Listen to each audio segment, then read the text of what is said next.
this off with Hakan, our CEO, and he has some very exciting news to share with all of you, and I'm excited to introduce him. Please give him a round of applause. Thank you, Andrew. Welcome. This is so exciting, so emotional for me. It's great to see a great group of people here. Some of you I know very personally, some of you I don't know, but we'll meet. Today is all about having conversations. So thanks for coming. Probably my team will be nervous now because I will go off script because, because it's such an emotional day for me. You know, so as some of you may know, I have worked on the corporate side, on the brand side, for around 20 years, majority at Unilever, before that Bayer Healthcare.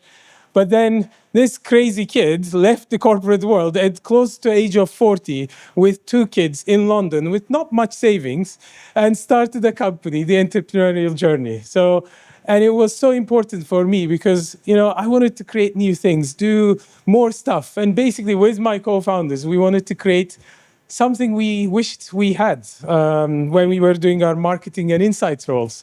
And seeing this many people in this room together, believing in what we do or trying what we have created is such an emotional moment for me. And it goes back, you know, to my purpose. Like my purpose is bringing summer forward, and I'll explain what that means.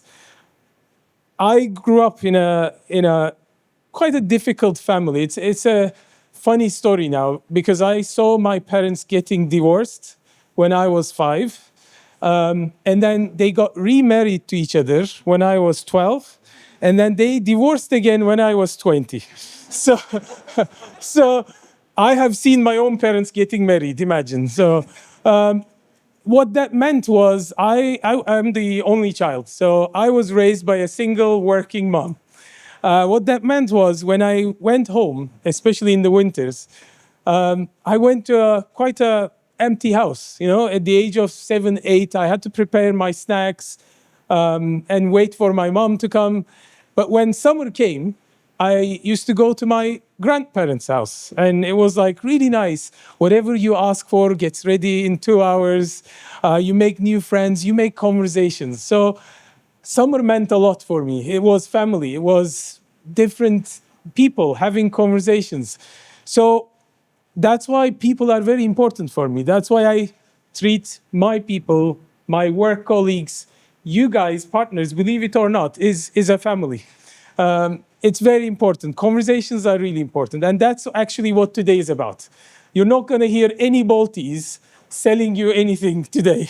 It's all about having conversations, listening, talking to each other. So I encourage you to have conversations between you. So we're going through a big change. Actually, that's one of the first slides. We're going through a big change, and going through that together is important. So nobody, especially in research, in marketing, we should not feel alone. So we should talk to each other to sail this as smoothly and as successful as possible. So before I start, again, thank you for coming, and hopefully you'll enjoy today. I've been instructed to introduce you a special guest before I continue with my slides. Thanks for the intro, Hakan. Hey everyone, my name is Bolti. Thanks so much for coming to our Bolt Summit. It's great to have you here. I joined Bolt Insight this year. On my CV I said I'm nut about insights, and they hired me on the spot. Now you've seen me here, you might start seeing me around a bit more. I will be accompanying the Bolt team around the world at events, helping them show off the true ability of AI-powered market research. So, back to today. If at any point you need a little snack or a coffee, we have a station set up in the other room. I already filled up on nuts before the summit. That's not true, because I think some of you have nut allergies, so we had to remove them. So, let's start with some fun facts, okay? I don't know how many of you know what a token is, but let me quickly explain. A token, I know probably you have seen, like in AI world these days, it's mentioned a lot. A token is roughly a 3/4 of a word, yeah? And all the humans in the world, in a year, they speak roughly 50 quadrillion tokens, okay? As of last month, in the last 12 months, AI spoke around 30 quadrillion tokens. So it is estimated that in the next 2-3 months, AI will actually overtake human speech. So AI will talk more than humans. Isn't that fascinating? I know it might feel a bit scary and weird, but we are in such an inflection point in the history of humanity. Something we have created is talking more than us. And I think that's super interesting. So today, we have really great content in the agenda. We'll start with Connor and John about the power of qual and quant in decision making. We will have fireside chat talking about navigating food, GLP-1, and sensitive topics with Mintel and Sarah from Balsan. We'll have a coffee break, but then we'll have a panel discussion about the future role of the researchers in the agentic world. And finally, we'll close with the very nice session by Juliana telling us about what artificial intelligence can teach us about the human brain. So it's a really nice session. I think individually you will enjoy it a lot because this is not about only insights. Yes, we'll hear really interesting topics, but it's about us and you as well. Like, how do we sail this change as smoothly as possible? And then we'll have drinks. So please, I want to see most of you staying after the agenda as well. We'll have a lot of chat and conversations and drinks. So quickly about some slides. First one, who are we? I think you've been knowing and talking to some of us, but I think it's good to give you an overview. So we're roughly 60 plus people scattered all around the world. Today, there are in the room around 25 to 30 Balties. They came in from 7 different countries. Unfortunately, our head of Asia, APAC, Lester, is in India at the moment, invited to Unilever's Agile Innovation Day as one of the 2 AI research partners. So he couldn't be here, but we have a lot of people around. Please talk to them, have conversations. We'd be so happy. Last year, again, I just applied, by the way. I mean, I've got my approval to become a British citizen, which is great. But thank you. But what I realized is when you apply, you give all the days that you're out of the country. I realized in the last 12 months, I was out 155 days. I don't know how my wife is coping with that, but it's interesting. So hopefully I want to reduce in the next couple of months. So we have been to 30 conferences. We're listening to different companies, different people, some of you. It gives us, I think that's super important because one of our values is curiosity. So we want to talk to different people, understand the needs, and build something that is really creating an impact. I think that's so special about us. Like we tell everybody that we meet, we're not just a tech partner. We're not the tech bros from Silicon Valley. We are humans. We are experts. We come from the brand side, agency side, technology side. We bring all that expertise together with the best tech so that we can create an impact for your businesses. And that's really important for us. So in terms of numbers, last year, we have conducted around 300,000 quantitative interviews, 25,000 qualitative interviews, 10 million responses were analyzed, and 80 markets reached. And there are more than 100 active clients. I think these logos here are not the full list, but there is somebody in the room from all of these logos today. So make sure you talk to each other, get a different perspective. That was quite eye-opening for me as well. After working around 15 years in FMCG, seeing other industries, getting their perspective, seeing how they do business was really eye-opening for me. So please talk to each other. Don't just create FMCG or tech or durables hubs. Talk to each other. I'm sure you will be inspired with what people share. The other 2 great news is We have been selected the best online qual at MRS. We have received our award. So that was a really proud moment. Thank you so much. It was a really proud moment. We have worked so hard. There are a lot of new features coming. You'll experience some of them today. After the agenda in the coffee break and drinks, you will see Marcella. I don't know where Marcella is. Raise your hand. Yes, Marcella will demo you some of the new features we have, like dynamic personas. But we have created a tool that is evolving.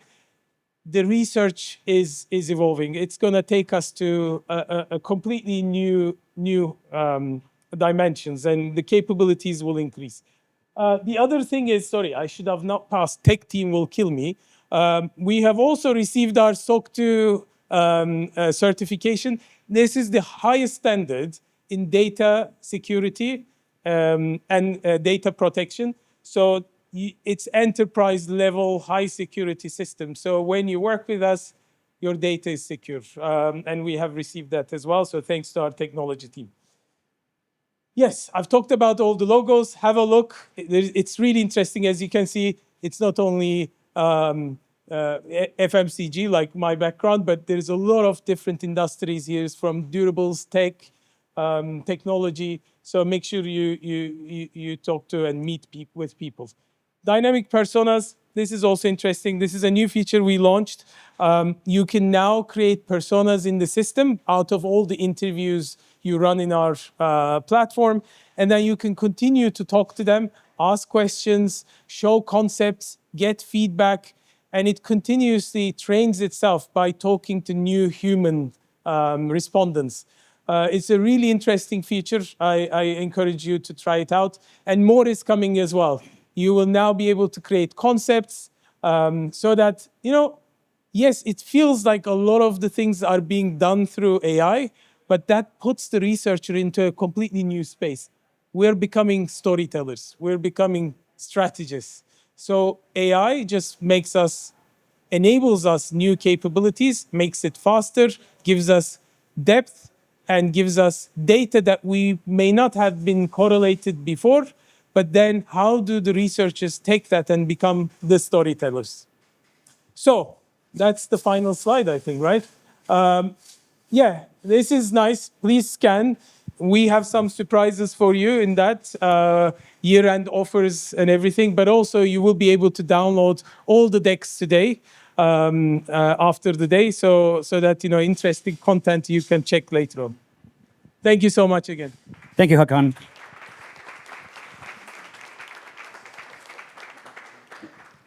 So, can I please have John and Connor Smith join us? And also, just so you know, all those lovely single malts in your bags come from White and McKay. And so they will give us a brief presentation. And I'm looking forward to the scotch myself. All right, John, thank you. Hello.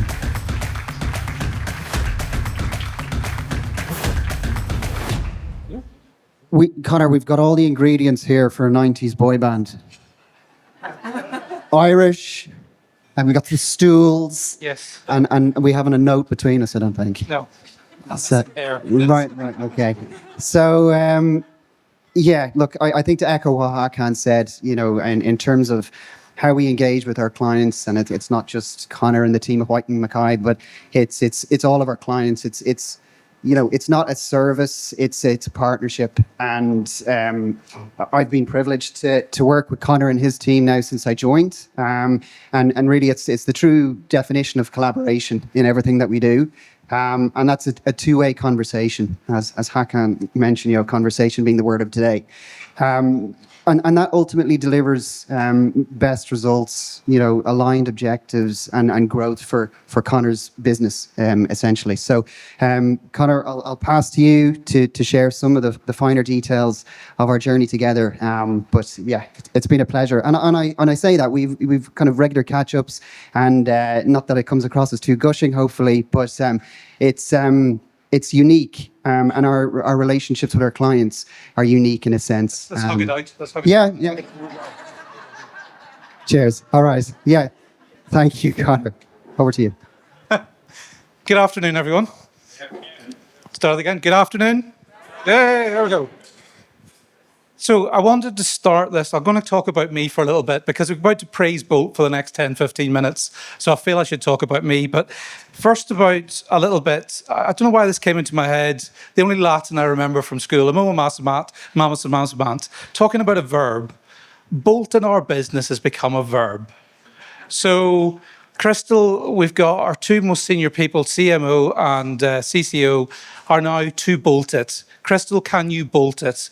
It's become a part of the vernacular that sort of shows the status of where we are. As a business, we're trying to introduce Bolt to other members of the team. We've got a large team covering all markets, but having two of the top people that just love Bolt for sometimes it's simplicity, sometimes it's A, B, or C, A. Digging deep and dive, they love that. So that's just so where Bolt has become in our business. So a bit about me. I'm Connor. I head up our consumer and category insights team. A little bit of history about me. I grew up on a farm in Northern Ireland. I did engineering because whenever that was, 1995, you ticked a box and said you should be an engineer. So did engineering. Loved the degree, was never going to practice it. Went into corporate banking, was very good, but my fiance at the time says, you are turning into a bit of a knob, of which I think completely correct. I took a massive pay cut to do what I love, which is hunting insights, which is finding problems and solving problems. So I've been at White Mackay now for 5 years. And I love what I do, and I love what I do because I've got a great team, and probably most importantly, great partners. So, to what John said, there's a sort of picture on the left-hand side of our team up in Scotland. I'm going to throw Marcella under the bus. I said I wouldn't do it, and then I've decided to do it. So, Marcella loves working with us. She happened to be in the office talking about one of her brands. And it just happened to be one of the brand owners had a 47-year-old little vial. So I was driving to it. I had less than a thimbleful, literally a mill of liquid. But Marcella wasn't driving. Marcella had a measure and a half, so probably about 35 mils of a 47-year-old. So yeah, still working, ish. But so Marcella definitely loves us. But on a more important note, it's the communication that we work with this team. It's about sometimes we don't know what we don't know. We as a team have global markets. We have challenges to understand consumers from all around the world. And sometimes we don't know the question. And I think that's when we look through suppliers that really mean things to us, are those that we feel like are an extension of our team. I never feel like we've got a team of X number of employees. We've got this wider ecosystem across the people we work with closely. The communication's great, obviously, John. The love is great. And it's about a commitment to grow together. Sometimes we come up with I can't remember, was it Hackett or Bibers came up with this idea of, we're up in Scotland, there was no benefit to Bolt. I wonder if coffee and single malt over-index. No benefit whatsoever. We actually did some research with a separate company in the US and found actually it massively over-indexes, and we've actually got a Jura roasted coffee bean product that we sell in the US. So again, there was no benefit to Bolt, but that was about partnership and coming up with ideas. So people are at the heart of progress. And I think that's important at the moment where, for those, I think Diaz was here as well, in the spirits market is challenging globally. US and China are faltering. There's some real challenges, and everybody can look at the pennies and to start to think of the agencies you've got. But the most important thing for me and our team is people. And those people, going down certain routes may not be the right route for you. Cost and people are more important than cost every time. So we look at, again, to help articulate those pivotal questions where we don't quite know. Marcella has an amazing ability of, I don't know how she just reads what I'm trying to say, even though I'm not trying to say it. I think the only other person that seems to know that is my wife. I say two words, you mean so-and-so. From our house, we're a neurodiverse house. We've either got ASD, ADHD, or dyslexia. And I have at least 2 of those, not 100% about the third. So yes, so great in understanding what we need. And the culture is so collaborative. And the solutions are people-centric. I think that's the bit that we started off today talking about AI. AI is just a facilitator. It's all about people, and we have reached and spoken to consumers that we never thought we'd speak to in different markets. And people get blown away by both the speed at which we do that, but also the insight that we get back.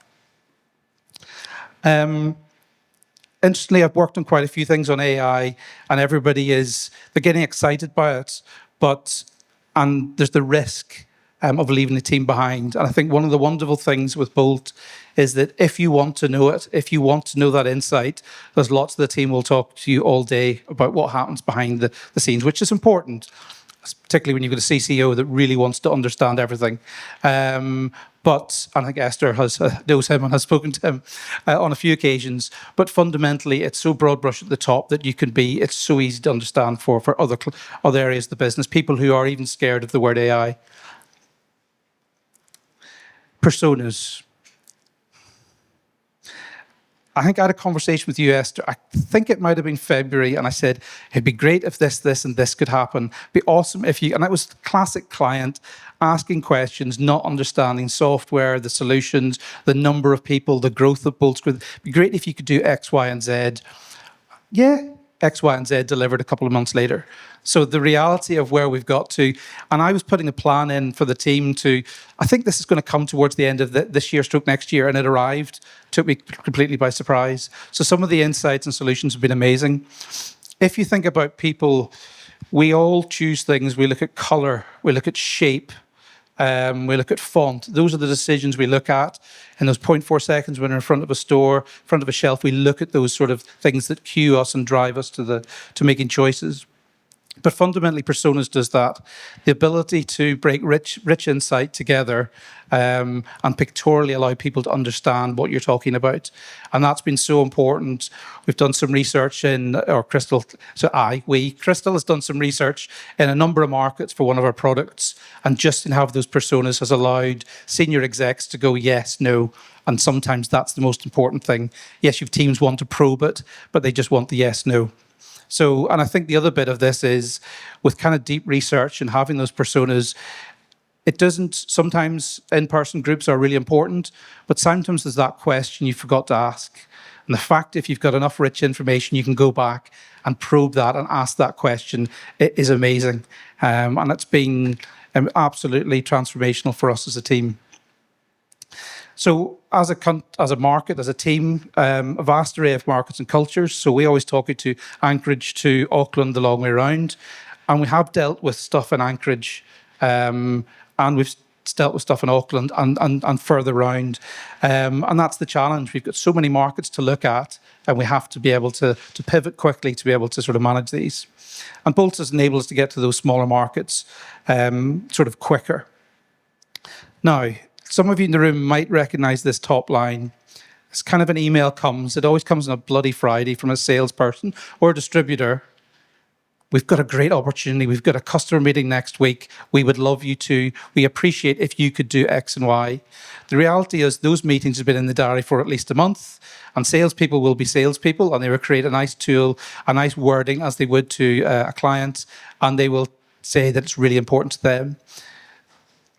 This has annoyed me in the past, but what Bolt can allow us to do is not say the word no. It's to say, yes, Marcella, are you available? So it is, and that has happened on a few occasions, but we've had that ability for markets. We've done South Africa and Mexico in recent weeks. Oh, we'll run those over the weekend. We get them on a Monday, and we've got a presentation. We've got insights. We knew something that we didn't know, and actually the retailers didn't know either, which is superb. And it gives us the ability to deliver these at pace. So thought leadership. I wanted the team I'm in to be called Thought Leadership, and my boss said you have to earn the right to have thought leadership. He's right, unfortunately, but I still would like to be called Thought Leadership. He said that means that no one else in the business is thinking, and I kind of thought in my kind of autistic well, maybe that is right. I should like to be a thought leader. Not arrogant, autistic. But that's our aspiration. Our aspiration is for people to believe that we are thought leaders, but we do have to earn that right.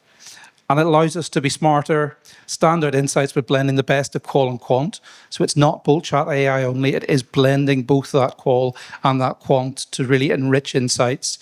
We've done travel retail, we've done lots of work in different markets, and it's really helped bolster the insights we've pulled out.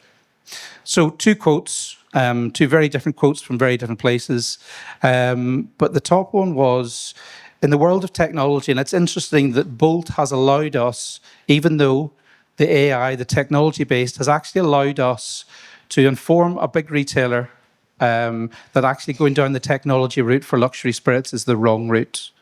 So it's almost slightly ironic that AI is actually telling someone not to go down that route.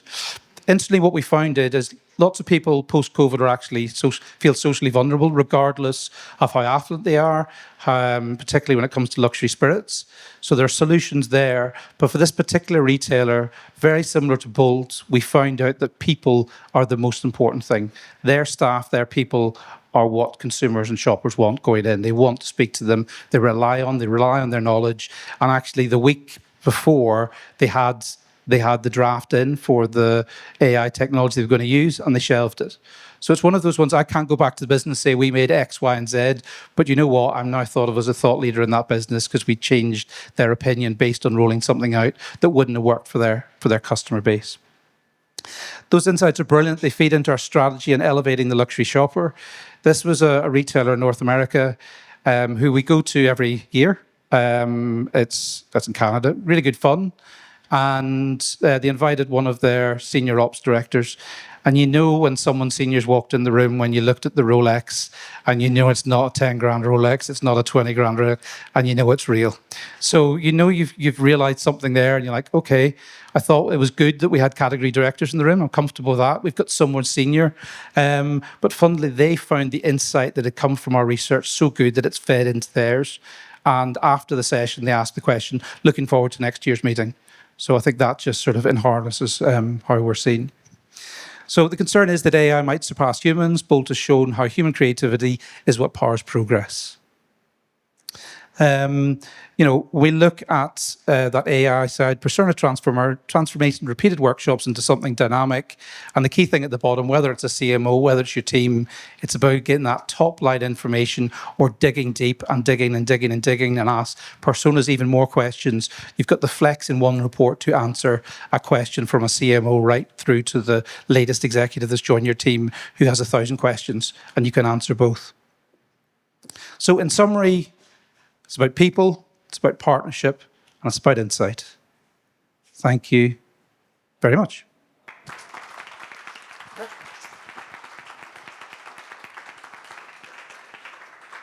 I think Andrew thanked you earlier on for obviously your support of the event, but if everyone has received their Bolt gift, there's a bottle of Jura 12 in that, which comes courtesy and compliments of Connor and the team. So I don't know if we have time, maybe we don't, but Connor's so passionate about his brand, so knowledgeable about whiskey, and as a consumer, but obviously as an insight person as well. If there's anything immediately you want to share about that product or have conversations afterwards, I think I don't drink, yet we were at that event in Scotland with his team, and there's even ways and means for the non-drinker to appreciate, the whiskey, and he showed me some of those techniques as well. So whether it's now or later, I'll do a quick one, and it's more about insight. We're here to talk about insight. The research we got, and I think back to 5 years ago when I started in the business, and at that point, single malt was brown. I think I would describe that. The fixture looked brown, lots of brown bottles, brown cartons. And since then, the new refreshes, we have Diageo in the room, Talisker, really good, strong change in terms of using the imagery from the island. So it was about time that the Jura needed a restage. So the research that came back from the change in the packaging was exceptional. Some of the best research they'd seen. So we're really confident. We know, and we've launched this in the UK and Europe. I think I might love single malt, but I think drink it the way you want to drink it. Drink it in a highball, drink it neat. But if you do drink it neat and you're new to this, my only one thing is you can add water, but have 2 sips. So many people reject single malt on the first sip. have the second sip. If you still don't like it, fine, have the highball, but don't reject it in the first sip, have the second. So that's what I'll leave you to that, and I might even join you for one later on. Thank you. Thank you very much.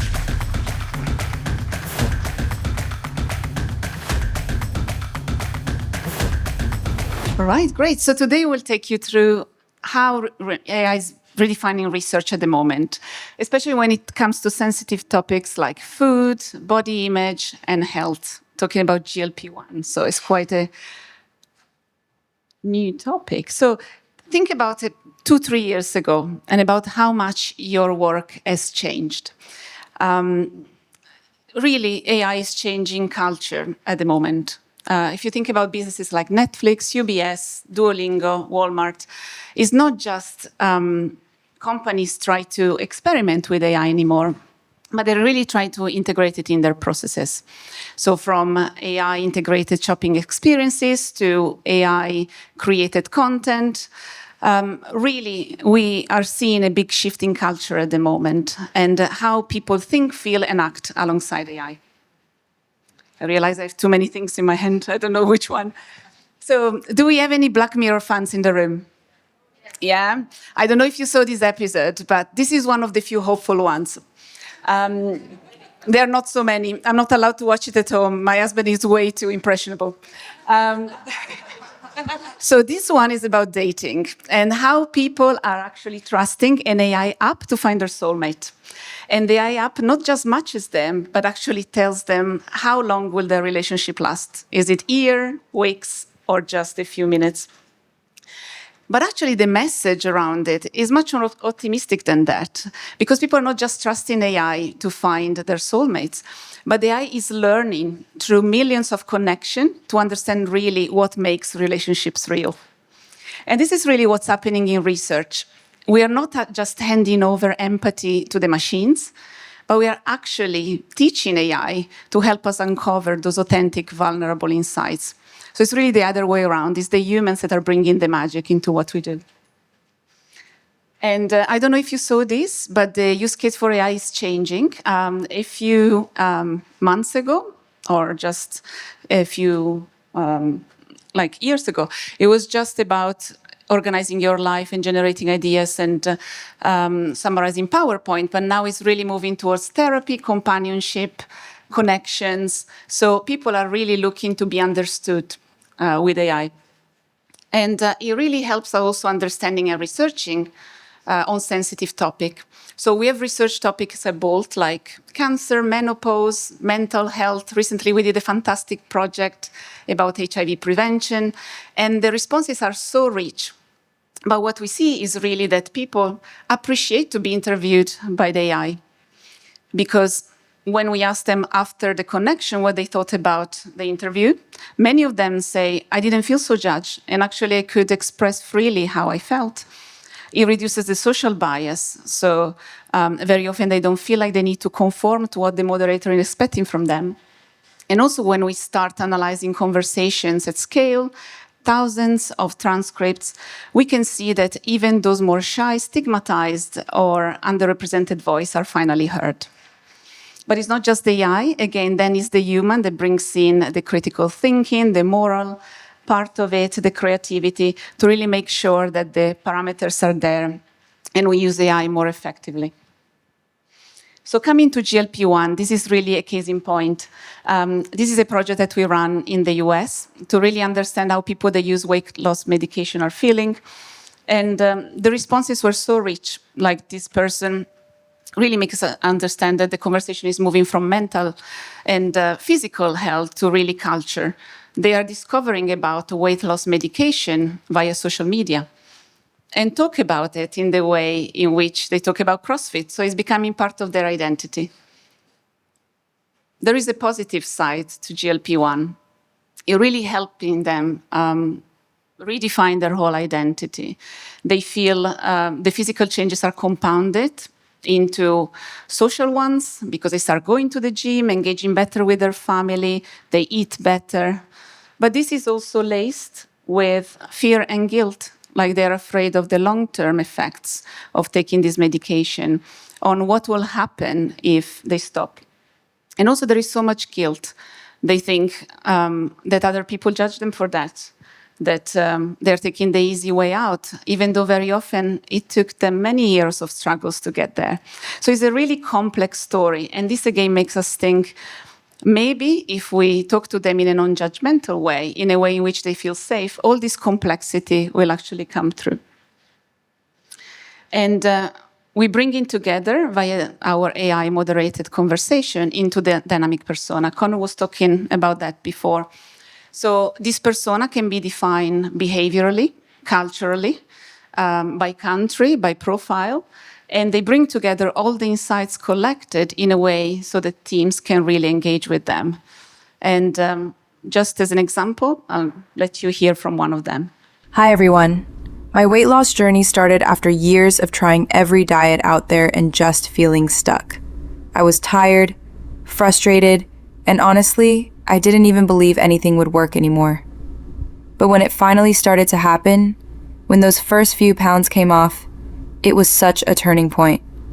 It gave me energy, hope, and real motivation to keep going.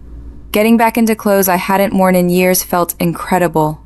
I started cooking differently, reading labels, paying attention to portions, even joining a gym and being more active with my family. Now, I feel this mix of gratitude and a little bit of anxiety. I'm proud of how far I've come and how good I feel, but part of me still worries about the future. Will I need this forever? What happens if I stop? For me, success isn't just about the number on the scale anymore.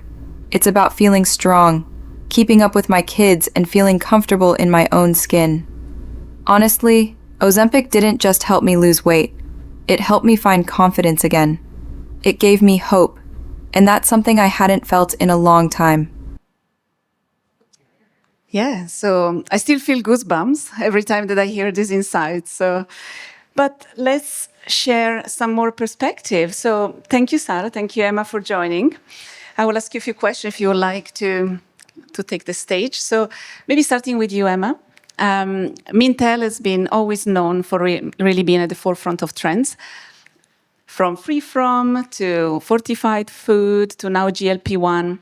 So it seems like the conversation around GLP-1, though, is a bit different. So can you tell us more about the trends that you've noticed in foods and drinks within this topic? In the context of GLP-1? Yes. Yes, so I guess ultimately the challenge for the food industry is that the more widespread adoption of GLP-1s will likely reduce the amount of volume that the food industry is able to sell. So a key challenge here is how to maintain value sales while volume sales are decreasing. Could we see more opportunities for smaller portions of higher value products? So the less but better approach is one that we could see producers of snacks, indulgent foods, and other foods that are discretionary rather than essential to health. This is something we're seeing the meat and dairy sector already have to tackle because of the rise of plant-based dieting. So it's about maintaining profits and value through adapting the range to what consumers are more likely to buy in future. Though it is obviously important to note that at the minute with the GLP-1s, many scenarios are hypothetical because we're yet to understand who will adopt these weight loss drugs, for how long. Will there be a sort of a quick fix before the summer holiday season or for the January health season? And how widespread will their uptake be? So challenging to predict at the present time, but definitely the value volume scenario, I think, is an important one. Thank you so much. I don't know, Sarah, if you have any perspective to add? Yeah, it's an interesting question. Being a food manufacturer, kind of really difficult at this stage to know exactly what the impact of broad adoption of GLP-1s will be for businesses like us. But if any of you were at Quirks London this year, you might remember that Balzen and Bulk did a study on the topic of cravings. And I think that really helps give us a fresh perspective on how to view some of these challenges. So what we learned through that is that the physical aspect of a craving is a really important part of it. And I would imagine that that is the element that would be most impacted by GLP-1s because that physical need goes away. Can everyone hear me now? So I think it's really important to revisit kind of this new world through what we've learned already. Because other than the physical need and that physical craving, we also need to remember the social role that food plays in our life.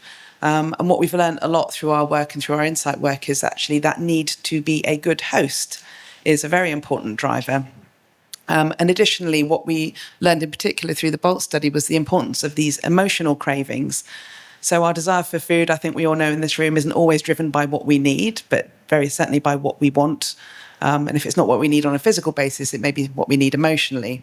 And I think that's a really important thing to consider because, as you say, Emma, for the implications for portion sizes, the products themselves, the language that we use to describe our products, potentially are then all up for change. And I think these are all things that we can be curious about and explore through the BOLT platform. Thank you so much.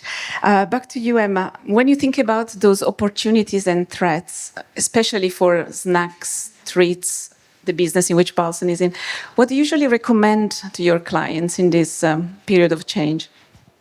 Yes, so in addition to thinking about portion control and the impact that might have on the snacking and indulgent categories, there are some nutrition and health claims or health and nutrition benefits that are becoming more relevant to consumers amidst the whole GLP-1 weight loss drug debate.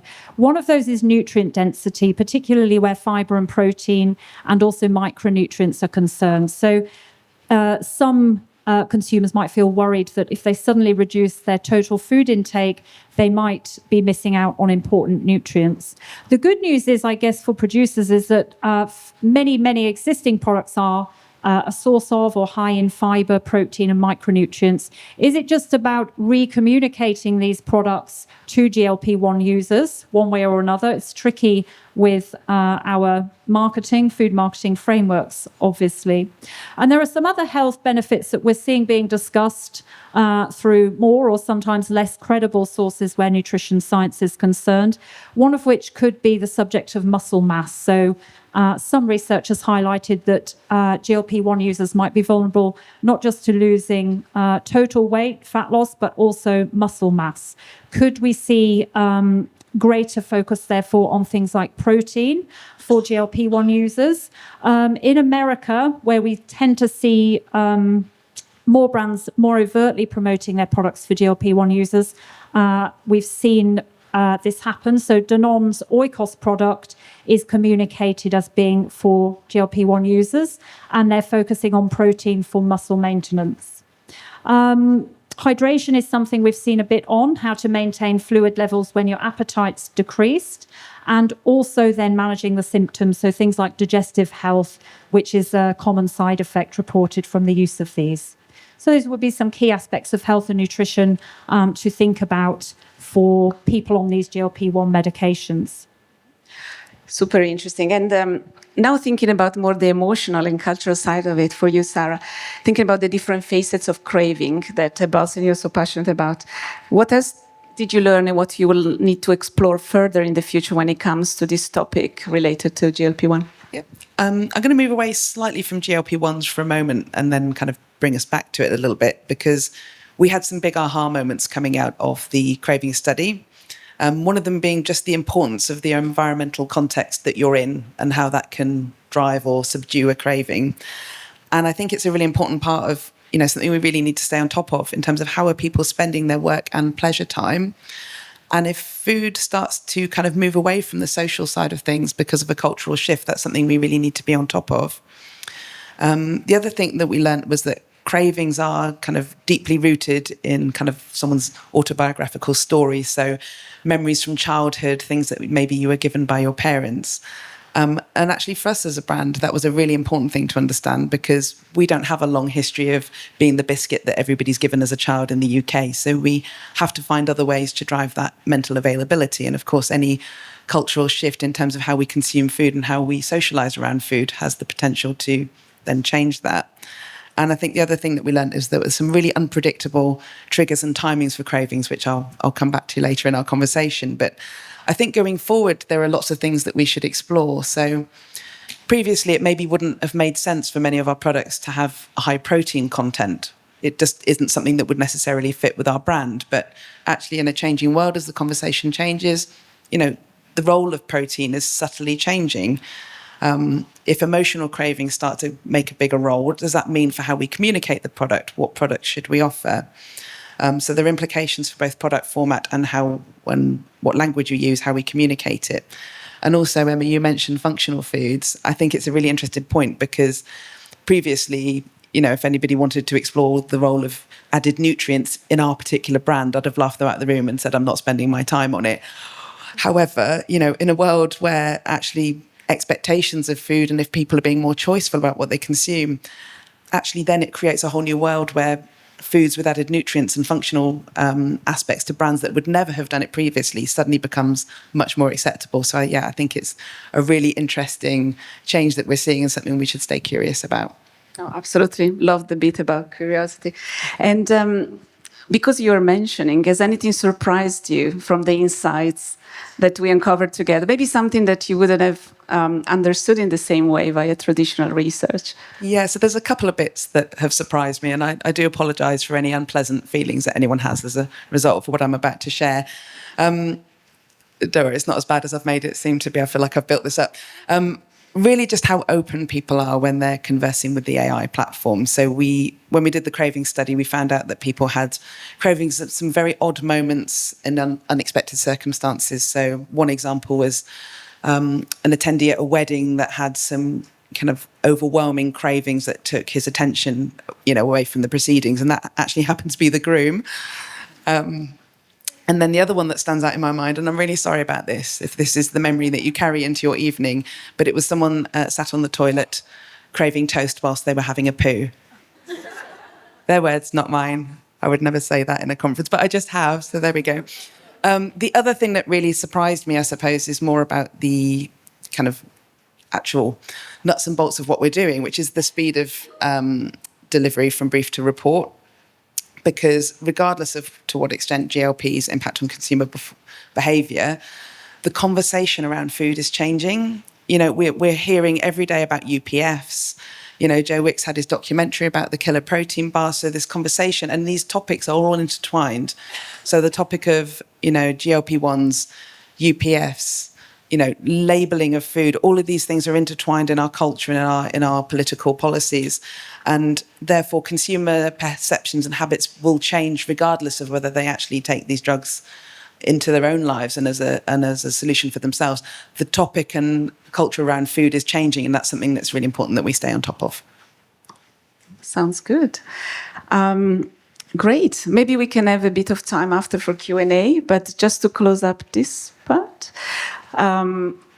hopefully we have left you with a message today that the future is really not only about technology, but technology plus human, and it's not just faster, it's freer.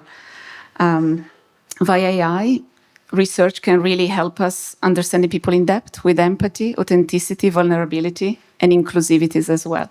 Because it let us hear those voices that were previously stigmatized and underrepresented, and hearing them at scale. So hopefully, when human and AI comes together, empathy can meet orchestration. And as some consumers say, it can make research also much more authentic. So thank you so much.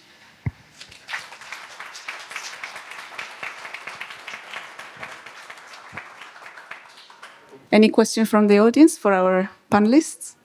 I come from a background of confectionery, and I worked at Plautus for 11 years. So, snacking, junk food has just been on my radar in the office also. And I think one of the key things with GLP and the snacking industry is you do become very aware of what you're eating when you are on GLP, because you're simply not hungry. And so when you do eat, you try to substitute what you eat with something of good quality. So whether it be snacking or, toasts or yogurt or anything, you look for something that has the highest value, the biggest density to it. So I think for food manufacturers, what's important is really looking for the best quality of the product to make up for the loss of the volume you may be making, and that might charge a price premium. But at the same time, GLP is a very pricey product. Mounjaro, the one I'm taking, is incredibly expensive. You do it as an investment for your health, but if that means that I can pay a price premium to get a product of better quality, I would pay it, because it kind of is adjacent to what I'm doing with Mounjaro. And then as people start weaning off it, because I'm going to start weaning off it, I think what happens is you're not as full anymore, but you've trained your mind that you eat X amount or, whatever your pattern is. So I think the density and the quality of the food. So instead of having a pack of maybe, a brownie with a pack of 10, maybe you have one big, really dense brownie that stuffs you up. So the way you need to, I feel like, as a consumer of GLP, is framing the quality and the portion size so that you're getting that nutritional value or that satisfaction of the craving with a smaller portion at higher value. That's me. Sorry. My name is Achelia. I'm a GLP consumer.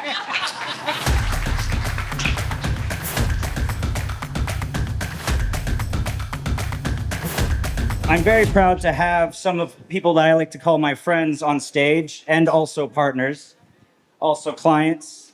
So please give a big round of applause to my friends Ina, Vesna, Marie, and Nitesh. They are all very well versed in research and AI, and this is the area where their expertise really shines. Thank you.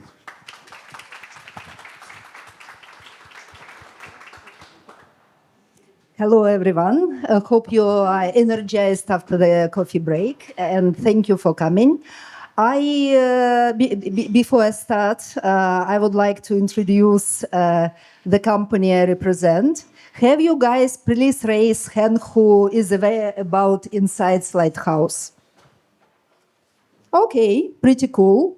For those who doesn't, that's a community of insights and marketing professionals. We started this community 3 years ago, and the mission is to elevate the role of insights within organizations and to make sure consumer or customer centricity is the vital part of any company. So that's a community which was developed by insight professionals for insight professionals. And we give insight professionals big stages in such events as Davos World Economic Forum, Cannes, and next year, we're expanding to CES in Las Vegas. It's the biggest innovation forum in the world. So if not yet, here's QR code. Please scan and join. It's a lovely community. We support each other. We support people between jobs.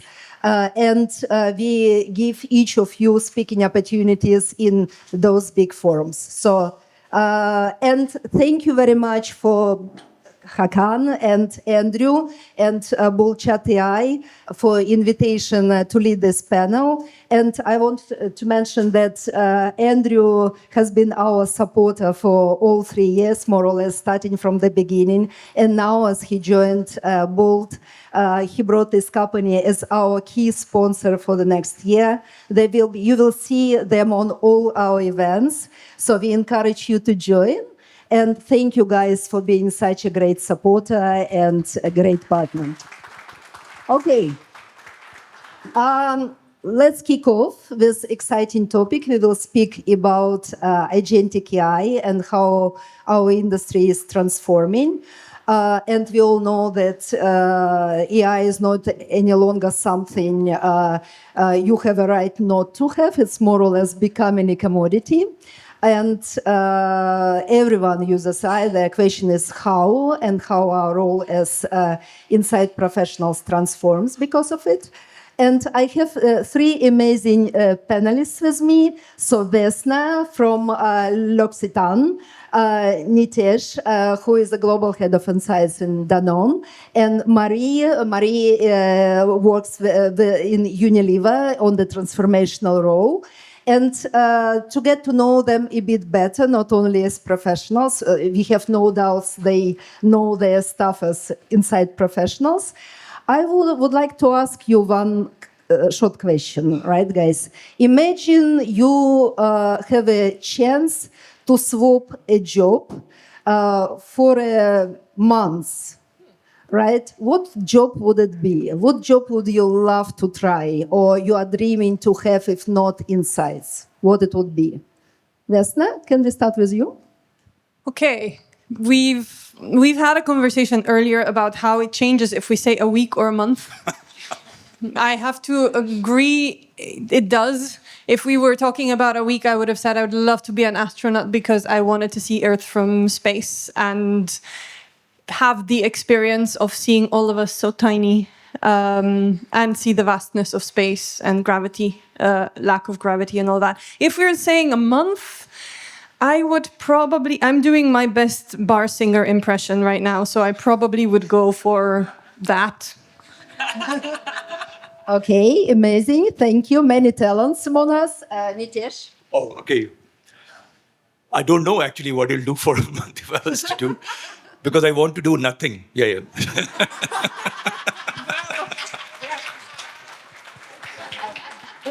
Okay, end of the year, right? Just to be a housewife or husband, right? No, nothing. No. Nothing is the word. Yeah. When I said nothing means doing nothing. Yeah. If I can do it for a month or more, I'll do it. Yeah. A professional sloth. Yeah. It's like, just leave me. Yeah. Leave me for a month. Impressive. Marie, what about you? Well, if sorry, I got the short straw on the mic. No, that's okay.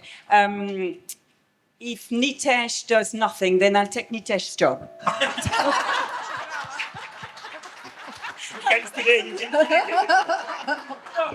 But you can take it today. You will give it back the next day. I'm telling you. So it looks like we have a succession plan. That's good. That's sorted. Okay, so let's move to our topic. And for me, I love to travel, so probably I would be a travel agent planning interesting trips and exploring and making interesting routes. So that's what make me, I don't know, I love it. I love the preparation more than the trip itself.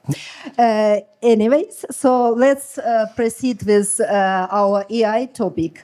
Right, and let's set up the scene. Hope everyone is familiar on the stage. AI is now, and we are talking about agentic AI.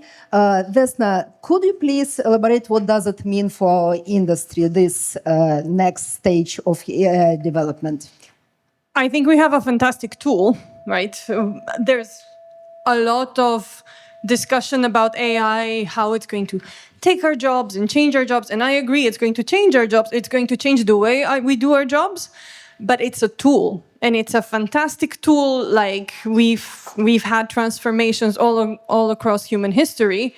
This is one of them. I think it liberates us a lot from some of the things we need to do daily that has taken us days, hours, sometimes weeks to do. Now we can do them in days, hours, minutes, and it really frees us up to do the more important stuff, to make sure to drive impact, to make sure our messages are received in the right way by the right people in the right moment, because we have a tool that enables us to be faster and better and sometimes smarter, more trustworthy, more reliable. In short. Marie, do you agree, or like what's your take on it? I would agree. I mean, it definitely can expand our impact. Why would you want to do your monthly performance review again and again and again when you can give it to your clever agents and then focus on the so what, on the strategic part of the work? Totally agree. Okay, so it looks like AI has already helping us to automate those routine jobs we hate, right? Is it still like what are those particular areas which we believe will still be like 100% led by people? Is it something left for us, or everything will be automated? Nitesh, what do you think? I mean, if you want to do nothing, it's okay. But but I still have a son studying in UK, and I have to pay through my nose. So so now I think the decisions, if you're working for corporate world or industry, the decisions are still taken by humans and not by AI. Yeah. Till the time the decisions are still taken by humans, you still need to convince a human to be able to do something with the insights that this AI can create, or a machine can create, or agents can create. Yeah, and that's where humans would be needed, because when you have to tell a story to different people who are decision makers, Just a chart with numbers will not help. Yeah, just a chart arranged beautifully with numbers would also not help till there is a human being telling a story in the context of driving that person or individual to almost, get inspired or provoked or even pushed to say, no, I need to be on this or I need to take this action. And I think that storytelling is something which is so critical from a human perspective that we're not worrying with. Thank you, Nitesh. And Vesna, is it something else on top of storytelling, or also Many. storytelling? Also, to my point of view, you can delegate it to machine, no? I think many things. I think first of them is emotional intelligence, social intelligence, intuition, creativity, which is not something that we have from AI yet. We get all of the dots connected in a predictable way, but magic happens when we connect them in unpredictable way and join many different dots together. And there's one thing we need to not forget: AI is a tool. It has an input, it has something that should not be a complete black box, and it has an output. And we're the ones that are responsible for what goes in and checking it and interpreting and making sure that what comes out is the right thing. I just wanted to add to that, humans are creating ideas for machines today. Yeah. Machines is not learning from the air. So therefore they are learning from us. So if there are no humans, I'm not sure where they will learn from. Yeah. Okay, makes sense. Maria, I have a question to you. As our role is evolving and we need to now kind of interact with AI, set up those tasks, generate prompts. From your perspective, how the skill set of inside professional changes, and in which direction we should evolve in terms of personal development? Do we need to drop everything we know and start learning coding? No. We're going to keep some of the skills. So I think we need to hold tight to skills which are the foundation of market research. So understanding people, how, going deep into people's behavior, because, the curiosity about what makes people tick, that cannot fade. Tools will change, they always change, but the passion for understanding humans will have to stay. So that's the first skill. Then today, our work is to deliver insights that matter. And tomorrow we will be still delivering insights that matter. And by that, I mean insights which are commercially viable, which build growth to the business. So business acumen, I think, is something that is going to be way more important. Mm-hmm. Then you've got AI skills. I mean, it's a must-have skills, understand how the agents work, how to use them, not to use them, that the ethics, the guardrail. Then there's something else I was thinking about, is as agents talk to agents, soon they're going to be in charge of my weekly shopping basket, okay? With decisions, based on price and everything. So that means that if today we're here to understand human, tomorrow we'll have to understand human and also how to win with algorithms. So that's a hugely new, exciting space. And then the last one, I think you were talking a little bit about it, creativity. I mean, we see a lot of vanilla ideas, vanilla concepts. Yeah. So soft skills like imagination, creativity, and boldness, will be key for us to get through. Okay, thanks, Marie. Nitesh, something to add on this? So that's so true, because if AI was to create an ad, AI was to test an ad, and AI was to put an ad on the air, then every ad would look the same. Yeah. So therefore, the reason why humans and this world is beautiful, because we are all different, and that's what we bring it. And I think that human touch, along with the AI touch or machine. I think it's something with this one. Okay. Yeah. Are you sure? Okay, let's do that experiment. Whose mic it is? One by one, we'll remove it. Okay, but that's coming back to what I was talking about. Is human touch is very important. Yeah, so you can't do away, as Marie is saying, about the technology. Humans have to make technology their friends, otherwise it won't work. Yeah, so it's not about whether humans' role would remain or not. It is about humans who could work with technology. Their role will remain. As simple as that. Yeah. So therefore, that human touch is very important to be able to differentiate and bring those flavors, to be able to land exactly what Murray was saying, insights for impact. Yeah. Because insight, as I keep saying to a lot of people, insights has no meaning if it has not led to a growth in the market. Yeah. Because like whether we like it or not, that pays our salary, that pays our everyday money that we earn. Yeah. So therefore, it's very important, and that would only happen if you understand the differences. You will understand that people talk about, okay, I'm in a 5-point scale, 7-point scale. What could be the difference? The difference is that when all the cars are the same on technology, how a car makes you feel different when you are riding it will be the difference. Yeah. And that is all about how and not about the what. Yeah. And that how will come very differently when one human talks to you versus another human talks to you, or a one car talks to you versus the other car talks to you. But if the both cars are talking through technology, you may be hearing the same thing and you will not be sure which one to buy. You will just toss a coin to buy a car. Yeah. But we still buy very different cars today with a very different need that we feel connected with. Yeah. Makes sense. So empathy and individuality makes us human, right? Like, and it still remains. I also have a question about ethic, because now AI has opportunity, like especially agentic AI, right? Like to execute a lot of tasks and even make decisions and decide what the source of information it uses, and it's not necessarily transparent. Who owns responsibility and accountability of the outcome of what AI generated, right? Like, so Vesna, if you can kind of share your perspective, because it's a big thing. AI is biased, right? Like, we know it doesn't, those training set, it's not necessarily trained on all ethnical groups, right? Like, it's skewed a bit, etc. So how we deal with this to keep our golden standard of representative samples and all this kind of stuff? It's okay. I think I'll separate these two things into responsibility and ethics. On responsibility, if you have a car accident, you don't say, oh, it's the car's fault and I'm going to decommission the car, it did it, right? It's the same with AI.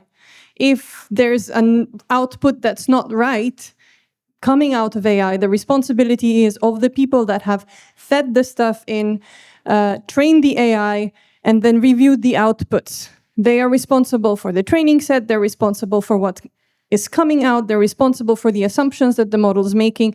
So at the end of the day, it's the human, it's not the tool. Like, a knife is not responsible for killing somebody, it's the person that's holding it. That's the first thing. And I think the second one is going to be a little, there's definitely ethics considerations in different models, but let's also look at what we do in our industry. Our research that we're doing is not always it's not always representative, and it's not always objective.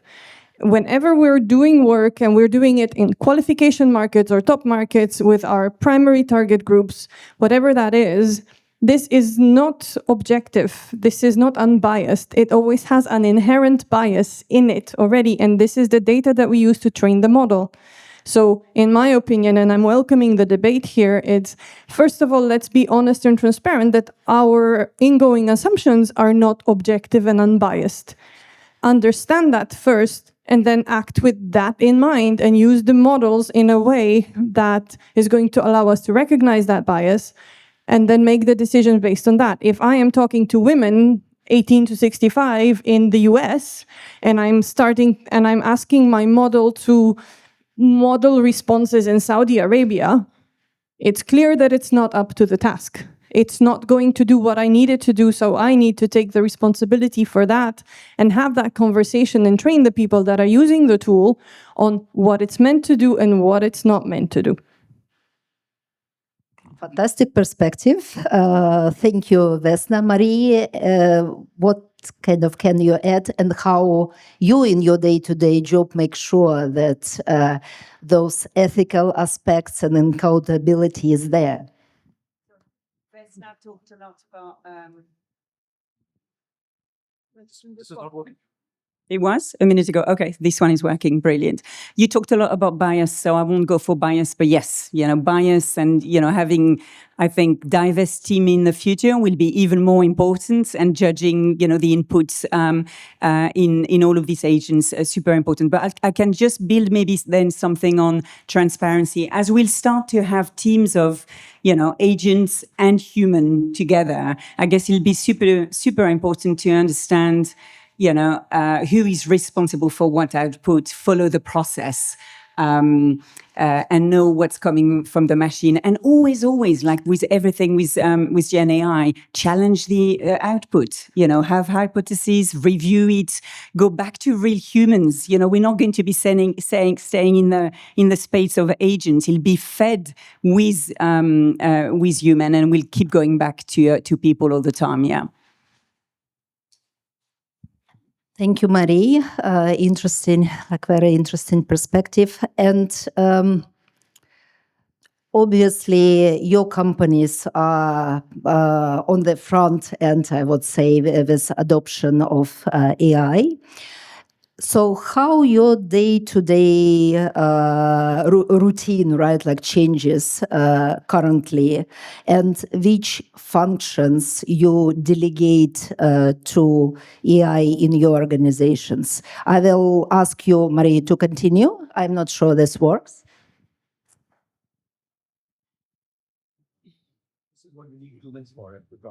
I think Yeah, I think if you talking about, I think research is going to change tremendously. I mean, it's already changed. Look at the world of qualitative research, and Chatbot AI is a brilliant tool, and has completely changed. There's so many tools like that now.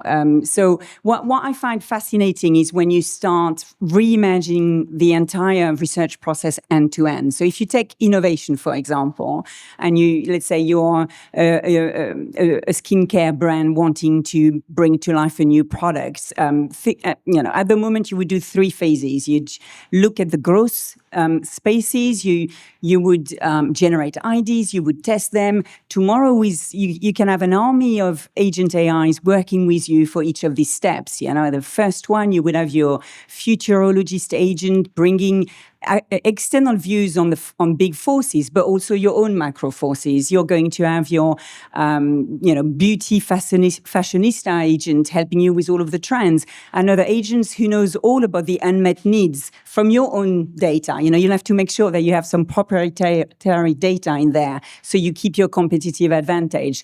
You then generate ideas in the right spaces. You'll have your copywriter agents. Beautiful ideas. And then how are you going to test them? Again, you will have built persona with thousands and thousands of hours of your own communities, and also outside inputs about behavior, purchasing habits. Why would you not want that? As long as you're in the driving seat, and you can stop the process, you can work with the magic trio of R&D, insights people, and marketing, direct it, as long as you put safe, guardrails, and check absolutely everything. And use it for the right risk. You're not going to maybe using that on your biggest risk stager event of the year. Then go for it, I'd say. Yeah, makes sense. Leave it with Nitesh. Okay. No, just underscore what Marie was saying. When you talk about insights 24/7, I've worked in Unilever many years with Marie. We used to talk about insights 24/7. It's not humanly possible to do insights 24/7. Unless you count it from somebody waking up in China to sleeping in Mexico. Yeah? So it's not 24/7. And that's what is possible today. Insights can be 24/7 while you are having a good nap in the afternoon, or when you are, doing nothing. Yeah. So that's possible. And that's possible because the efficiency part or the logic part can be very easily done by AI and machine. Yeah.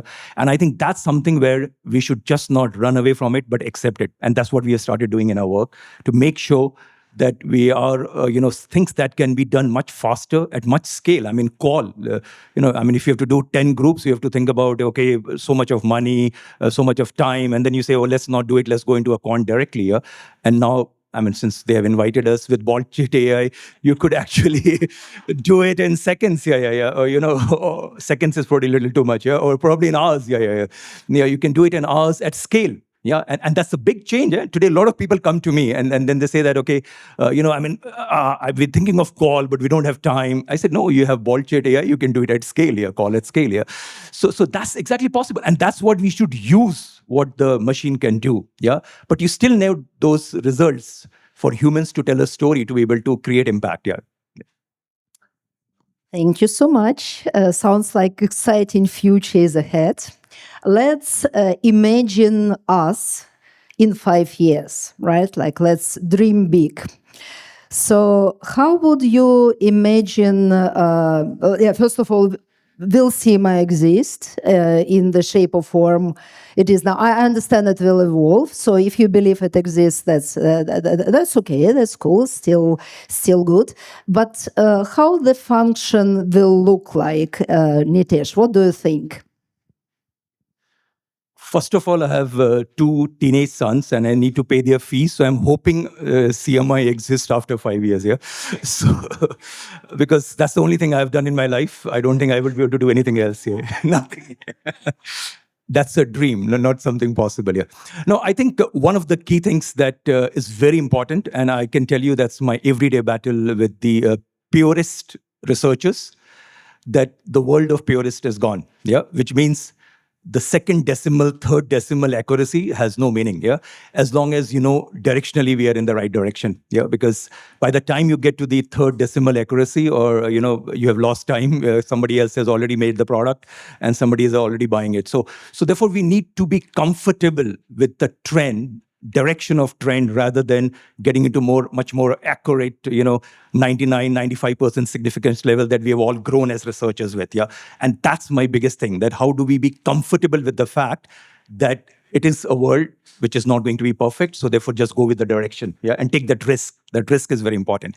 And to do that, I think the first thing that we would need to think ourselves is not as researchers and insights people, but as growth drivers, because the growth comes in a context of a time, with speed, with relevance at a certain point in time. And therefore, we have to start thinking as a growth drivers and not as insights person. And I think that's the most important thing. The second thing, before I've been told not to speak more than 2 minutes, so I'm just thinking, yeah, some people know me well here, but anyway. So the second important thing I just still want to say is about the influence thing here.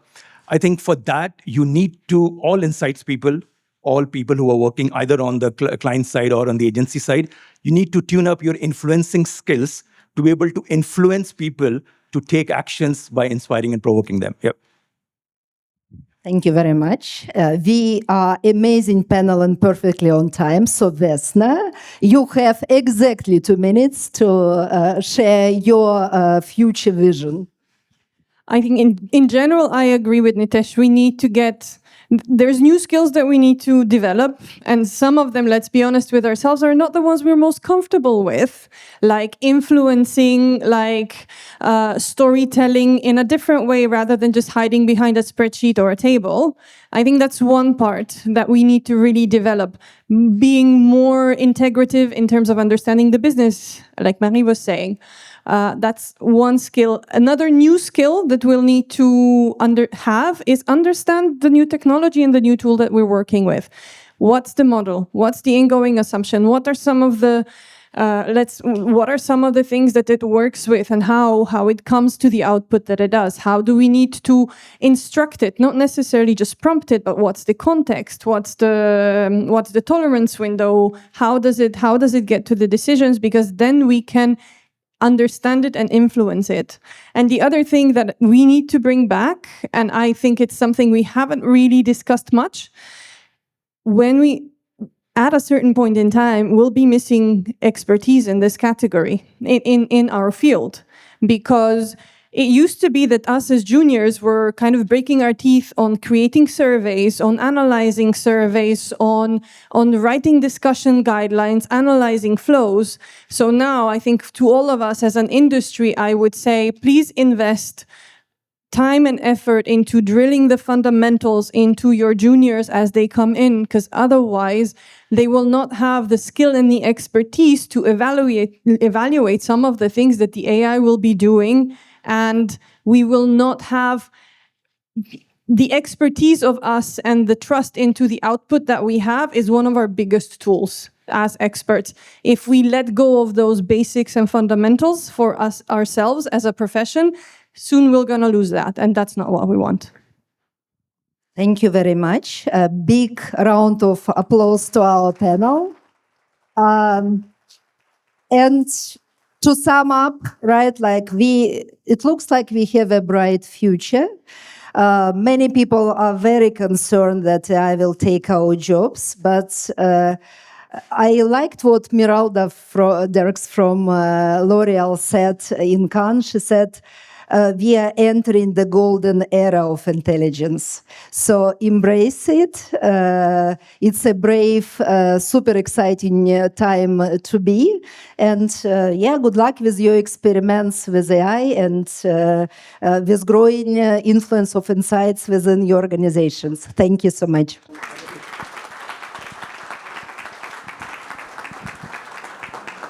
While we are waiting for the next session, just wanted to add something. I think it was, first of all, thank you so much. It was a great chat.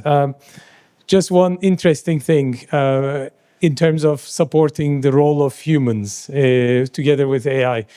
You know, AI created this graph of chocolate consumption in countries versus the number of Nobel Prizes won.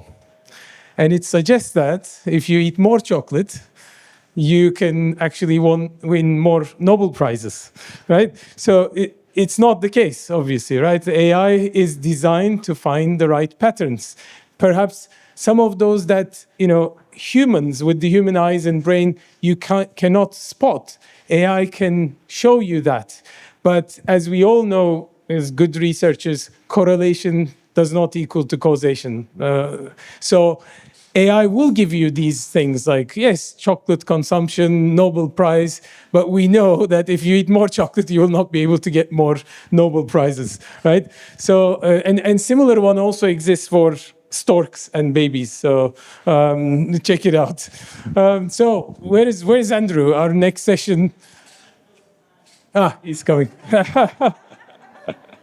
So hopefully you're enjoying these sessions now. Next one is really interesting as well.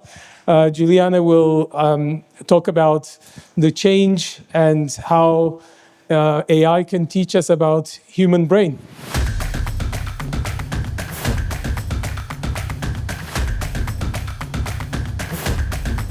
I just want to make sure that I can pack a lot that hopefully is going to be helpful for you to deal with all this newness, change. I think I heard today, I don't know, I lost count, the words change, new skills, future, right? Have you heard it all? Who is going through change right now? Can you put in your life in general? Who are being asked to do things differently than you did last year? Hands up, hands up. Yeah? Okay, so I hope to help you to understand a bit more what's going on and what you can do about that. And not only now, because as you're saying, right, when you think you're catching up, everything's going to change again, right? But there's a lot you can do. And that's what I'm going to try. So the reason I'm going to be reading here is to make sure you get the words in time. So my name is Juliana Macedo, and I'm the founder of the Long Game Mindset. I'm an executive coach that came from 23 years in the corporate world, worked with some people here. And yeah, so 3 years ago, I started transitioning. And now I help people make the big change they want to make professionally and in life in general. So let me start with this story, okay? So when I was 10 years old, I joined a pretty serious volleyball team in Brazil. I'm Brazilian, by the way. That's the accent. And that kind of competes in state championships, that then go and plays in the national championship. And then I had a coach named Irma. This size, looked like a grandmother, but drilled us like a surgeon, honestly. 5 days a week, 2 hours ball, 1 hour fitness every single day. I was 10. Then, near the end of our training sessions, normally we were dead, like on the floor, kind of dead. Know that feeling? Perhaps end of day, some people, that's what you want to do. And she would look at us and yell at us and say, "You're not dying. Just bloody get up. Let's go. Let's keep going." And we were like, "Oh, what do you mean we're not dying?" It certainly felt like that. So then one day she cared to sit on the floor with us. And she said, "Look, let me explain one thing. Your brain thinks you are going to die because it still thinks you are in the jungle, right? You've heard that. So what it does, well, it's doing what it's supposed to do. So it will save energy because in the jungle, it predicts that you might not have food for a while, water for a while, or worse, that you might need to escape a predator. And you might need to run for your life. So your brain doesn't know that in 30 minutes you are in the canteen having a burger and an orange juice. So bloody get up, because when you feel like this, exhausted, you still have 40% in the tank. And that stuck with me. So fast forward, 5 years ago, I decided to run marathons. Probably me and a lot of people that went through COVID, right? We were doing all these weird things, all of us, right? So off I went, got myself a coach, started training hard, pushed myself. I wanted to do Athens, the original one. You start in Marathon. Marathon actually is a city, that's the name of it. And you go all the way to the Olympian Stadium, right, in Athens. So 6 months, I pushed hard. And I did it. I finished 4 hours, 37 minutes. I couldn't be more proud of myself. No. Who changed it? No, you're not predicting right. I appreciate that. Oops. We're going to get there. That's the end. 40 hours, 37 minutes, Athens. And of course, the feeling that you did it, you start believing different things about yourself. I don't know. Who is a runner here? Marathon runners? Yes? So you know what I'm talking about. The first marathon you never forget, right? Right. So what happened? I wanted to do it again. But of course, I wanted to do it faster. So what did I do? 6 months after, I ran the Midnight Sun Norway Marathon.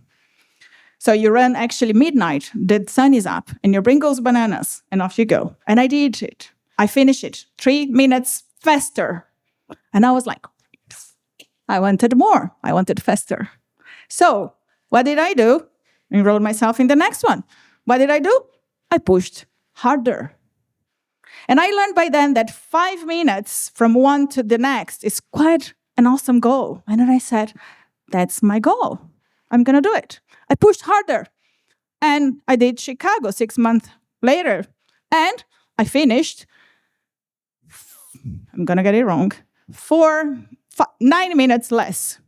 So I did 4 hours, 24 minutes, right?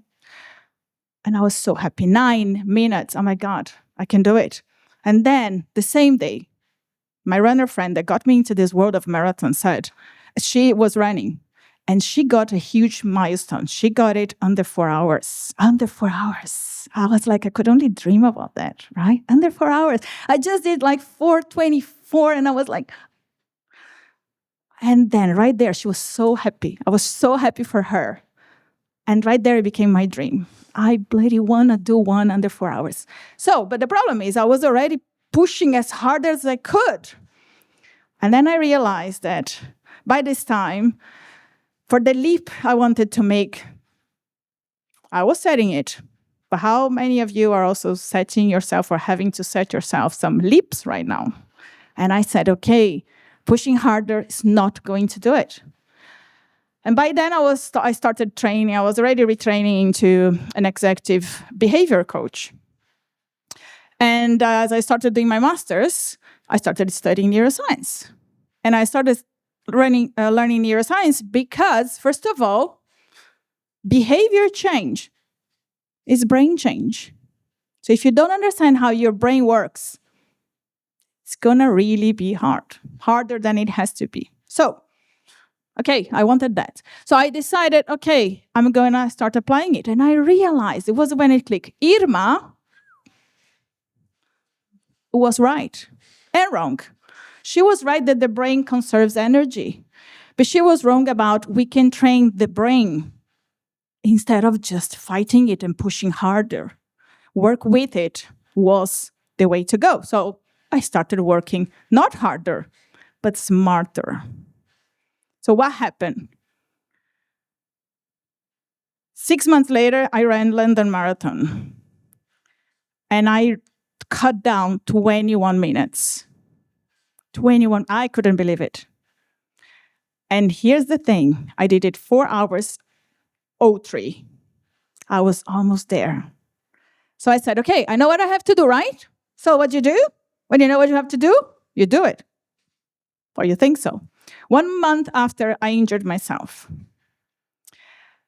And for the next year and a half, I dealt with consecutively injuries. I had 3, and I kept dreaming about that under 4 hours. And that kept me focused and motivated. And I got myself working with my brain, my body. I got myself a interdisciplinary team. I needed support. I needed people to help me. But my dream kept me focused. I knew how it felt. I knew what I needed to do. And this is here. Me. This is 2 weeks ago. I ran New York Marathon, and I finished it in 3 hours, 58 minutes.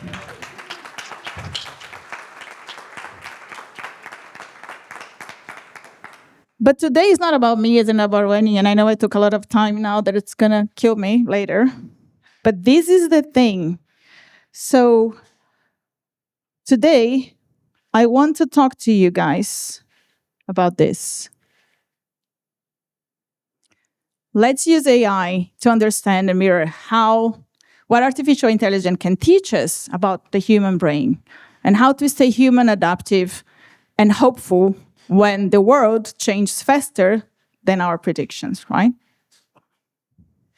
So why change feels threatening?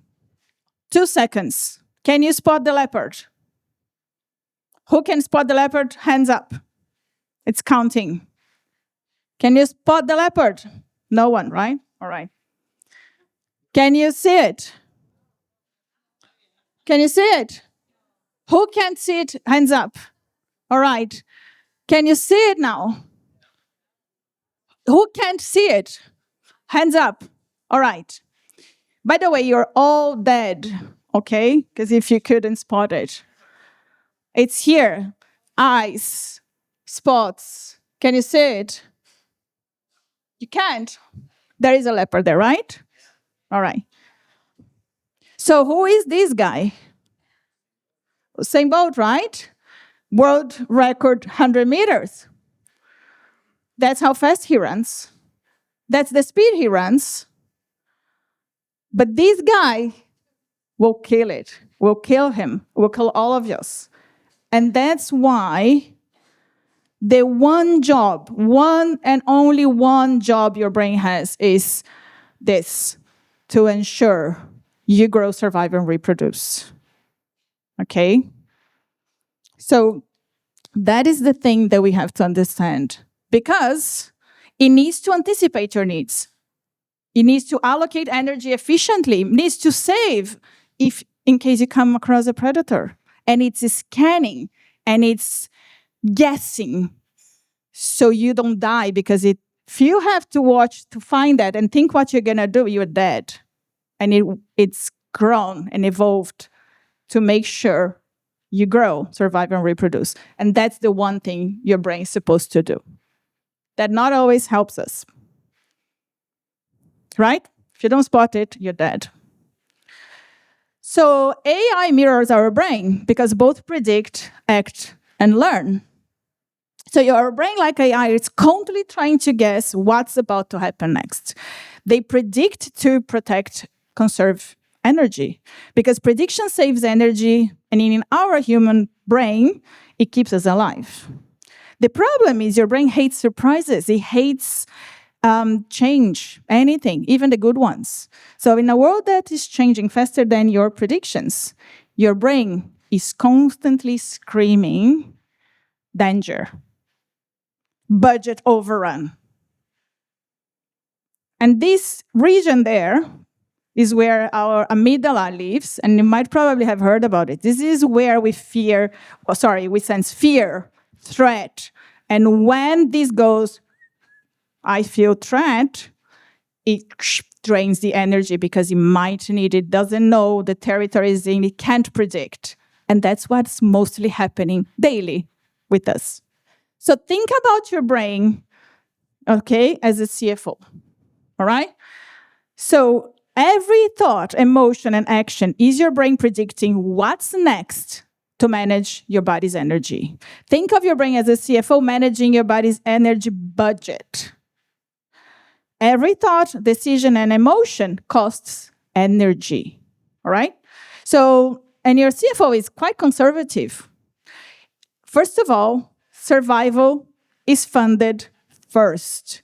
So it funds survival first, not a strategy, not innovation, not those 42 emails that you have to unread. Well, I'm sure by now it's more than 100, right? You've been here the whole afternoon. What have you been doing? And so it doesn't also care about your goals. It doesn't care about your goals. It cares about your survival. That's what starts making out, how do we do this? So when your body budget runs low, lack of sleep, stress, no recovery time. Sounds familiar? Yeah? Sounds familiar? Yeah. So what happens is your brain cuts costs. All right? So it stops investing in curiosity, empathy, creativity, intentional change, new behaviors. That's why you don't want to innovate when you're feeling like exhausted. So your CFO is going to say no if you're feeling like that. And it ring fences your energy budget. You can't predict what's coming.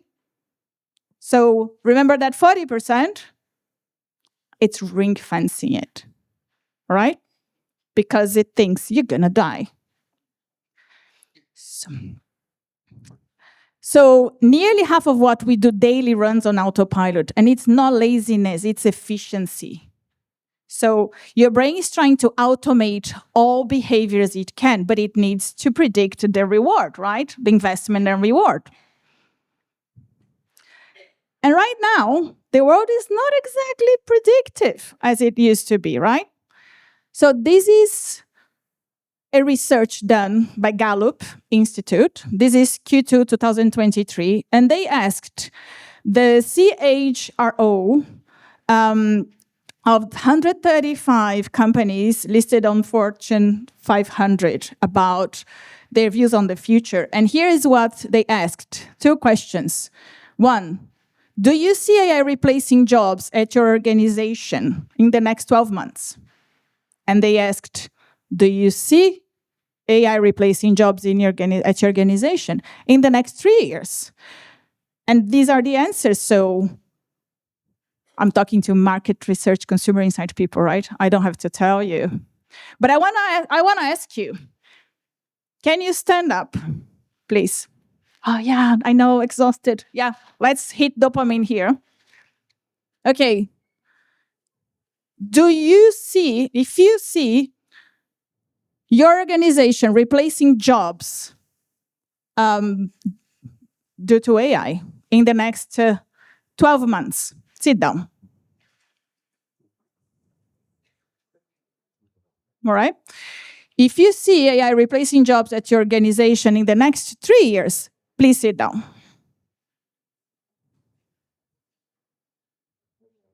Are we half-half? Are you sitting down because you're tired, exhausted, or because you... I don't understand the question, to be honest with you. All right, thank you. I don't know what replacing jobs means. Does that mean firing people because AI can do it, or does it mean changing jobs? That's a good question, but that's how they asked, and that's how the questions came, open like that. Thank you. If you feel like that, sit down. Or if you feel exhausted, sit down. Or if you feel, let's go, sit down. Thank you.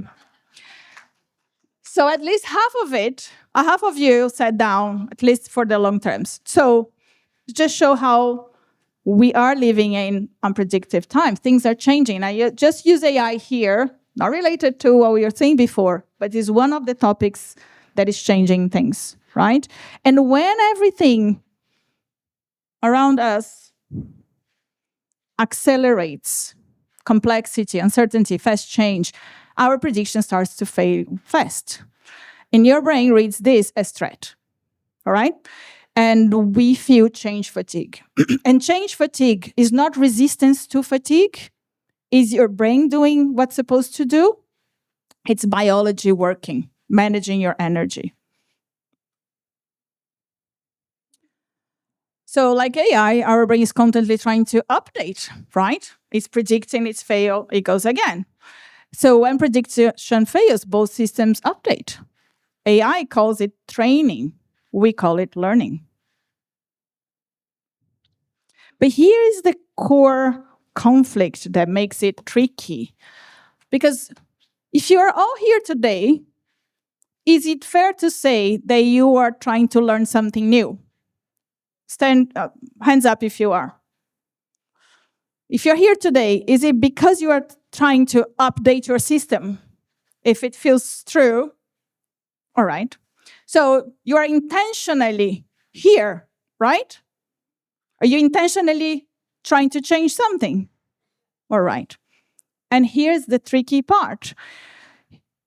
The core conflict regarding intentional change, so you are making an intentional change, is that the brain evolved for survival prediction and energy conservation, not for your conscious goals.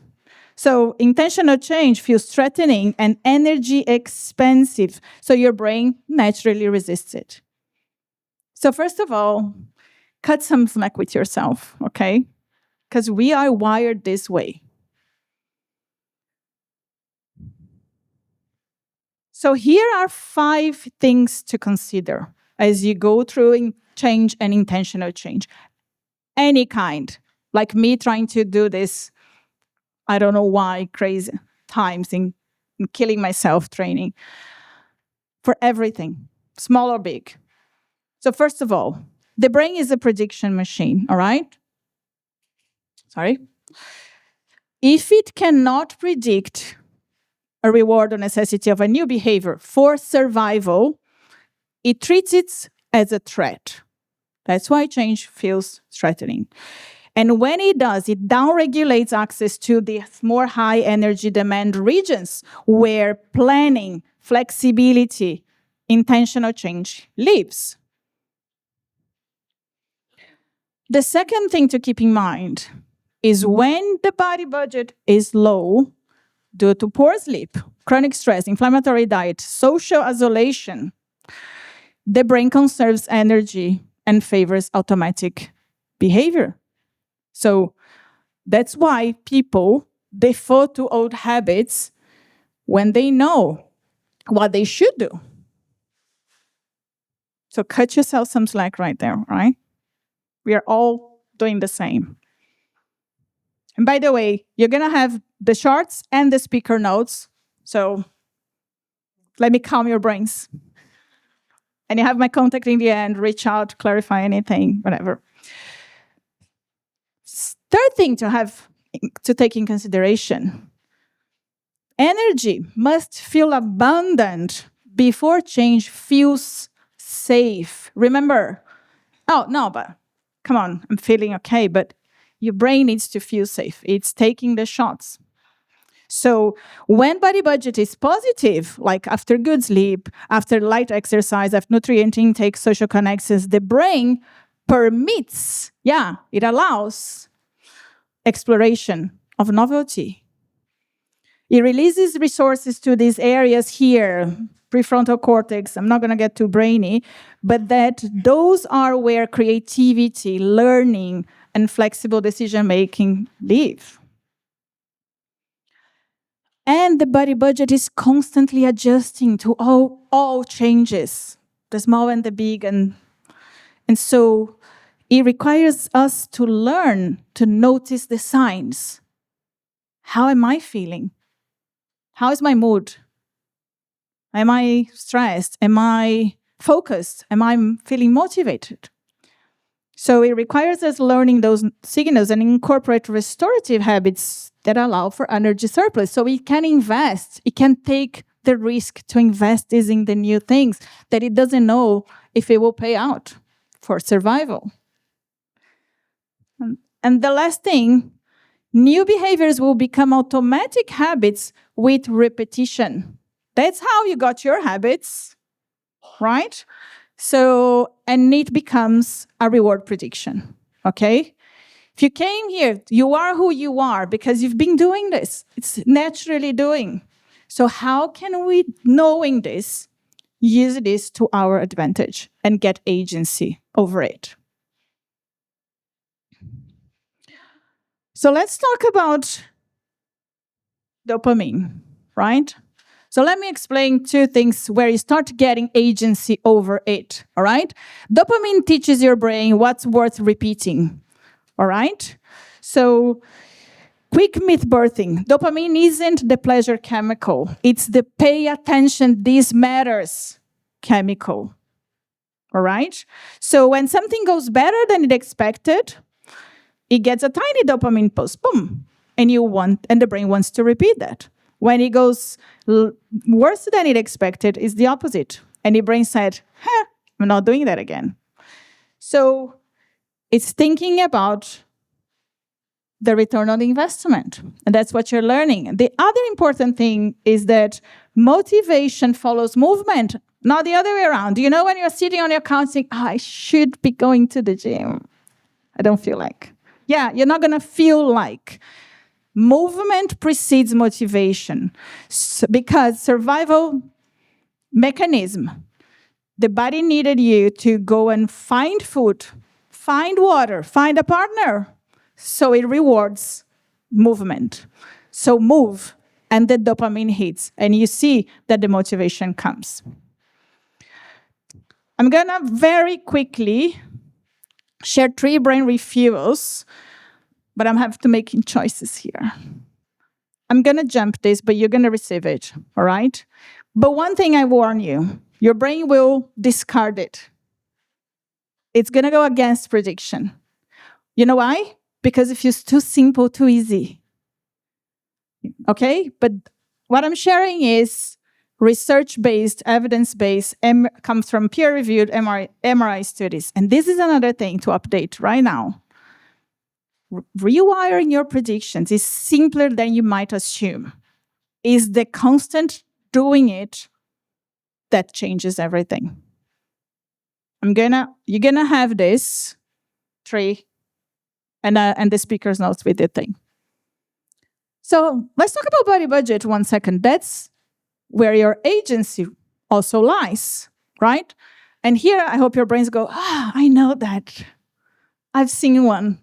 A spreadsheet color-coded, right? With like percentages. Yeah.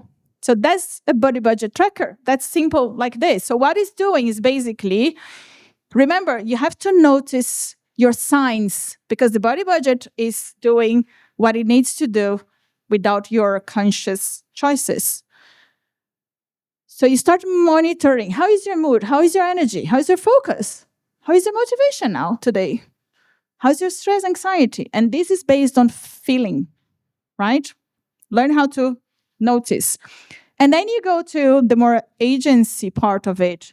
How is your diet going? How is your digestion? Bowels. We know gut is completely connected to the brain. Actually, it's the second brain. Hydration. Synapses here need water. Exercise, light exercise, and sleep. And this is the thing. If you have one thing to do, make sure you sleep. Everything else doesn't work if you're not sleeping, all right? I know, challenging, but one focus if you need. And here's when I am doing my marathon. This is a week that I wasn't training. I'm on recovery time. But I try to keep this at 85 because I know otherwise I can't do everything. I'm going to injure myself. I'm going to not have, energy to be here, to be sharp, to be training, to be doing everything I want. So in the end of the presentation, you have a QR code where if you scan, and I can send this to you, the spreadsheet, easy. Try and do this for 2-3 weeks. Notice, see what you learn. What is influence? What happened 2-3 days before? And then start making changes and see the energy releasing. I'm not going to check your budget. I'm going to do this. So here's how this all comes together. The progress loop, the progress engine, as I call it. There are 3 loops. That is this feedback system that if you connect and keep feeding it, that's how progress and sustained performance happens. And this is going to be a very quick slide because this is what I teach my clients and help them build with their teams and themselves to do this. First of all, energy, meaning, and recognition are loops to be together. Restore your body budget. Link goes to values, meaning, and recognition. Make progress visible so it's feedback into your brain.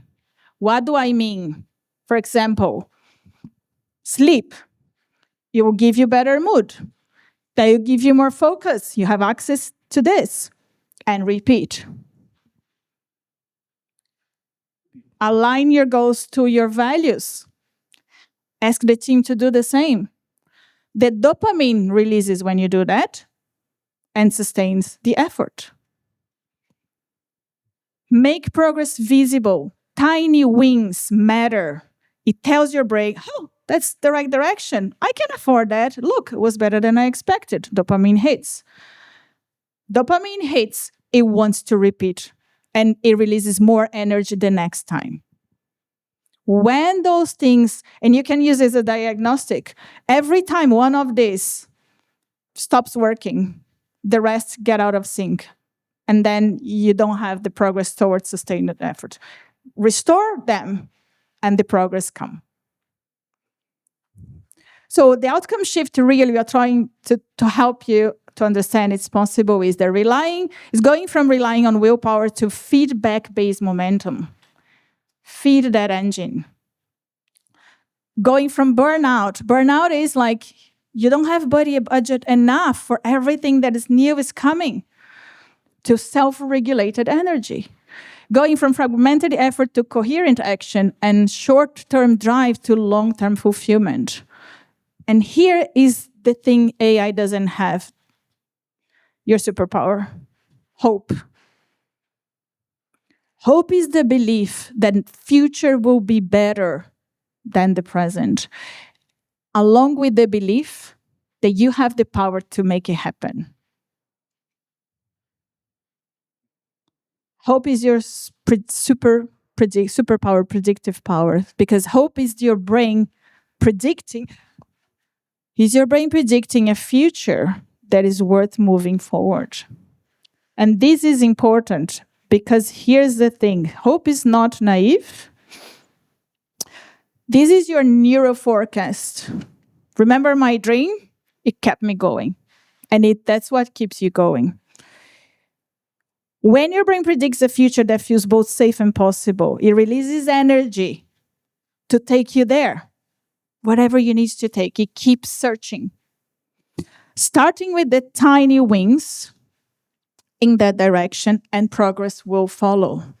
That's why leaders that create hope aren't being soft. They are actually being strategic with biology. And that's what's running the show.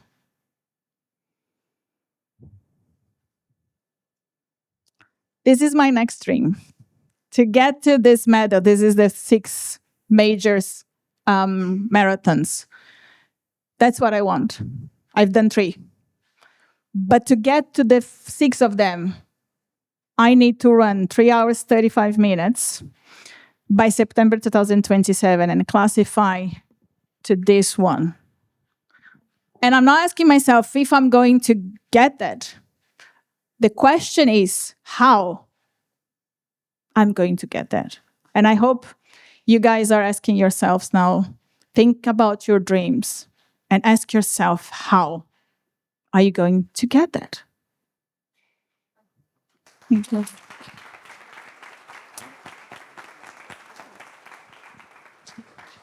Please scan the QR code if you would like to get in touch with Juliana and go through the process. Once again, can you please give it up for Juliana? Thank you so much for joining us today. Before we wrap up and bring Hakan out here to give us closing remarks, I know personally from friends and myself trying to set up a conference or a summit or an event like this. So I would like us to all join me, please, and give a big thanks to Bybars, Robbie, and Laura for putting on the show. Thank you very much. It's not as easy as it looks. Thank you, guys. Hakan, please close this up.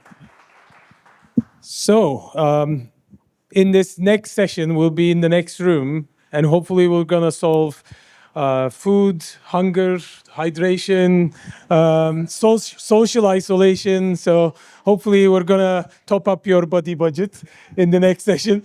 But thank you so much. This has been super nice. It's our first one. And I realized I actually forgot to share the big news. Today, our Series A investment round just got confirmed. So I think each and every one of you has part in this. So thank you so much. Expect more great things from us. So I want to thank to all of my team, all of those who are here. Maybe stand up so that they see who the Bolties are. Find us, talk to us, let's have conversations, and have a great rest of your day. Thank you so much.